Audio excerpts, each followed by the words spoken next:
Morning, lads. Just give you the answers for the lathe question. Okay, just to get through this fairly quickly, the marking is the same as last week. I've put the marks beside the questions, and if you've got something similar to what I've said, then that's fine. Now, don't take liberties. There's a few of the corrections last week that people started to say they were getting correct marks when clearly they weren't correct. Okay, take away the care and correct them. All right, so the total is everything's for 2 marks or slightly above it. So the total is for 84 marks in total across 20 questions. Question 1. A lathe is shown figure 13.53. A. Name the lathe parts 1 to 11. Give yourself half mark for each, and if you get all of them right, give yourself the final full 6. Starting off with 1, gearbox. 2, looking in close, it looks like the chuck. 3 is the cross slide. 4 is the top slide. 5 is the main slide. 5 is the tool post or top slide. 5 is top slide. 5 is the tool post. 6 is the top slide. 7 is the tailstock. 8 looks to be the slideways. 9 looks to be the bed. 10 looks to be the lead screw or drive screw, and then 11 also looks to be the bed. Maybe 9 is the saddle. Okay, if you've got the technical terms, then give yourselves the marks. Okay, B. What is the purpose of the slideways on the lathe bed? The slideways are to support the saddle and the tailstock, or to allow the saddle and the tailstock to slide along. C. What is the purpose of the gap in some lathe beds? The purpose of the gap is to allow swarf or waste material to fall into the waste bin. D. Why are lathe spindles hollow? Lathe spindles are hollow to allow long lengths of material or workpieces to fit in time. E. State 2 uses for the tailstock. 2 uses for the tailstock: drilling on the lathe or supporting long pieces of work. 2. A. What is the cross slide used for? Cross slide is used for moving the tool across the face or perpendicular to the material. An example of this would be facing off. What is the top slide used for? The top slide is used to move the tool along the workpiece, not across the workpiece, along the workpiece. This can be used for parallel turning, knurling.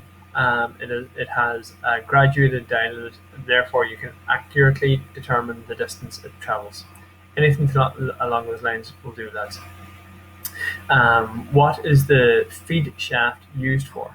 The feed shaft is used to drive the automatic feed function of the lathe. What is the lead screw used for? The lead screw is used for screw cutting on the lathe.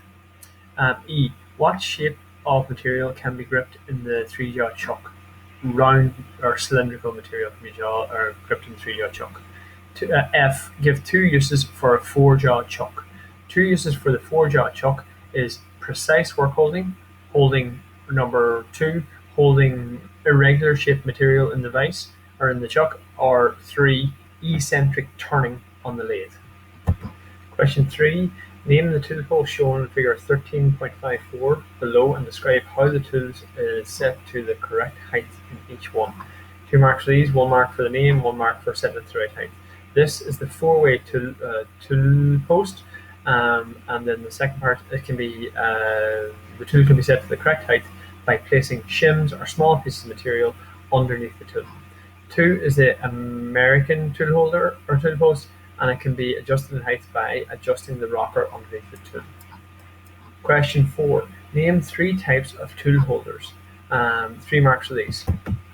These are referring to the different types of tool holders that hold high-speed steel pieces, which we don't use. We just use the carbide tips. So they would be the right-hand tool holder, the left-hand tool holder, or the straight tool holder. We don't use them, so not to be worried. Question 5. 1 mark for each. Question 5, 2 marks. Explain the difference between a tool bit and a solid tool. A tool bit is what we use, which are carbide tool tips, which can be inserted into a tool holder to cut the material. They're made from carbide or iron carbide, whereas a solid tool is made from high-speed steel and is held in a tool holder, and the high-speed steel cuts the material. High-speed steel is usually ground to the shape, whereas tool bits are manufactured to the correct shape. Question 6. What is a tipped tool?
Okay, okay, so that's just in the calculation there. It should be 550 RPM.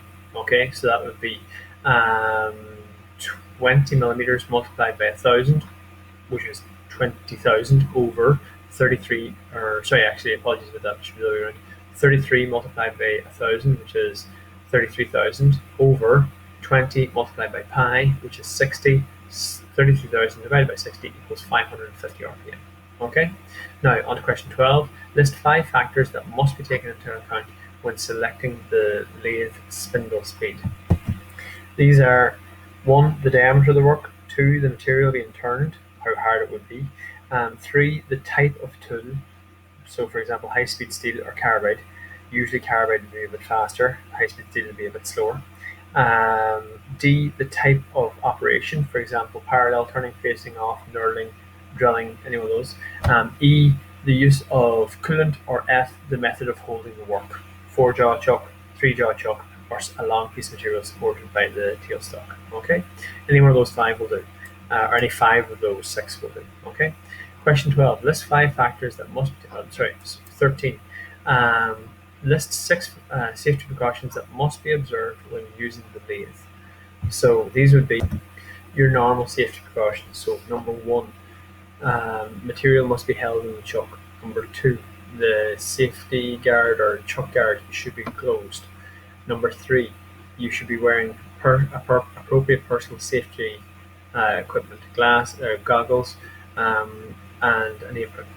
4, you should tie back all this hair. 5, you should tie back all this clothing. And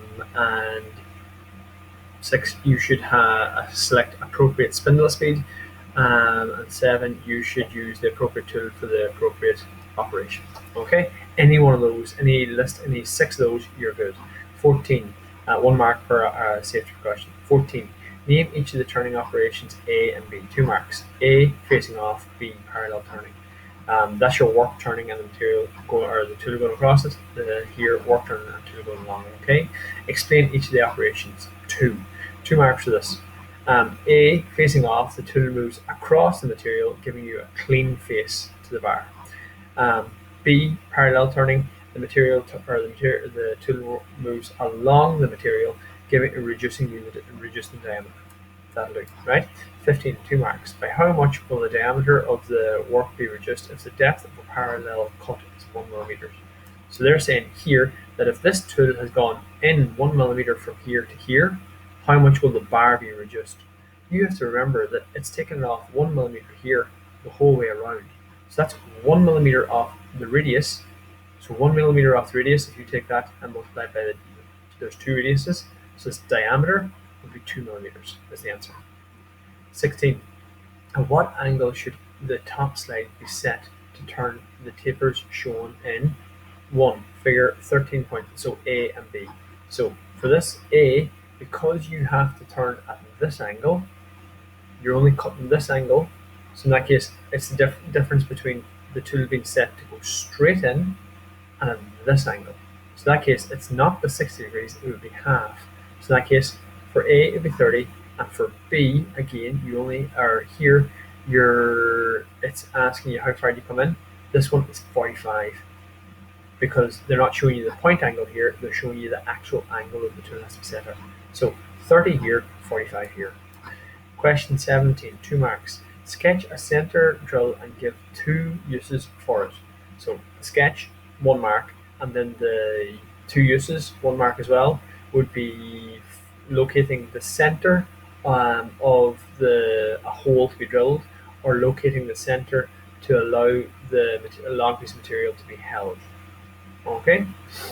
Then 18, 2 marks. How are 1 parallel shank and 2 taper shank drills held in the lathe? Number 1, parallel shank drill bits are held in the chuck in the tailstock. 2, the taper shank drill bits are held directly into the spindle of the tailstock using a Morris taper. 19. How could you check the depth to which a hole has been drilled on the lathe? Answer for this, by using vernier calipers. The tail measure on vernier calipers. Okay. Now, lastly, question 20.